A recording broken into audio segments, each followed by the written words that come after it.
অপারেশনের পর জ্ঞান ফিরতেই পরাগের মুখ থেকে শোনা যায় শিমুলের নাম। গোটা গল্পটি জানতে একটি লাইক করে ভিডিওটির সঙ্গে থাকুন।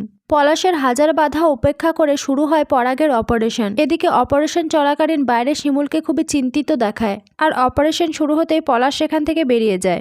আর অপারেশন চলাকালীন পলাশকে সেখানে দেখা যায় না। আর পলাশকে সেখানে না দেখতে পেয়ে সবার সন্দেহ হয় পলাশ হয়তো থানায় গিয়েছে শিমুলের নামে কেস করতে। এর কয়েক ঘন্টা পরে পরাগের অপারেশন হয়ে যায়। নার্স বাইরে এসে শিমুলদেরকে জানায় যে পরাগের একটা অঙ্গ হয়তো কখনোই আর কাজ করবে না। সেই নিয়ে ডাক্তাররা আলোচনা করছিলেন। আর সে সময় সেখানে পলাশ উপস্থিত থাকে। পলাশ শুনেই বলে, আমার দাদা যদি কিছু হয় আমি তোমাকে ছাড়বো না। পরাগের অপারেশন ভালো মতো হয়ে যায়, কিন্তু হয়তো তার একটা অঙ্গ আর কখনোই কাজ করবে না। এরপর ডাক্তারের পারমিশনে 2 মিনিটের জন্য সবাই মিলে পরাগের সাথে দেখা করতে যায়। আর পরাগের জ্ঞান ফিরতে না ফিরতেই পলাশ সেখানে গিয়ে শিমুলের নামে অভিযোগ শুরু করে দেয়। শিমুলের জন্যই নাকি পরাগের আজ এই অবস্থা। তখন বিপাশাও সেখানে চুপ করে থাকে না, সেও বলতে শুরু করে দেয়, দেখো পরাগ, আজ তুমি বেঁচে ফিরলে শুধুমাত্র শিমুলের জন্য। দুর্ঘটনার পর শিমুলই তোমাকে প্রথম এখানে নিয়ে আসে। আমরা এখানে এসেছি ঠিকই, কিন্তু শুধুমাত্র শিমুলের কথায়। বাড়িতে তোমার দিদির বিয়ে থাকায় শিমুল বাড়ির কাউকে জানায় না তোমার দুর্ঘটনার কথা।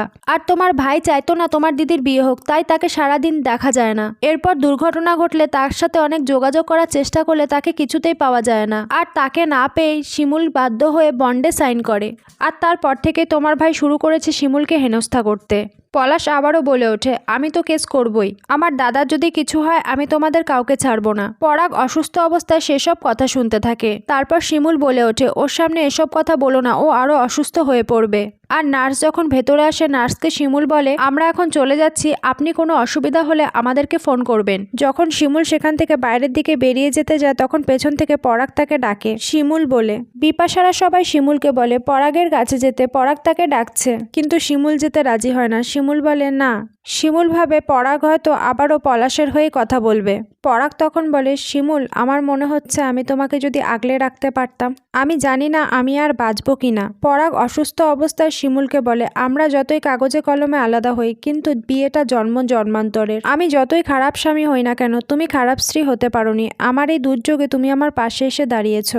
আমার খুব ইচ্ছা হচ্ছে তোমাকে মাথায় করে রাখতে, কিন্তু আমার সেই সুযোগ নেই। পরাগ শিমুলকে আরো বলে, তুমি পলাশের কথায় গুরুত্ব দিও না, ও তোমার কিছুই করতে পারবে না। ওর কোনো কথার আমার কাছে কোনো গুরুত্ব নেই। আমার খুব কষ্ট হচ্ছে কথা বলতে শিমুল। আমি জানি না আমি আর বাঁচবো কিনা, কিন্তু আমার খুব বাঁচতে ইচ্ছা করছে শিমুল। এখন আমার মনে হচ্ছে পৃথিবীতে সবটাই অন্ধকার নয়, কিছুটা আলোও রয়েছে। আরেকদিকে বাসর ঘর না হওয়ায় পুতুল তার ভাইয়ের জন্য মন খারাপ করে থাকে।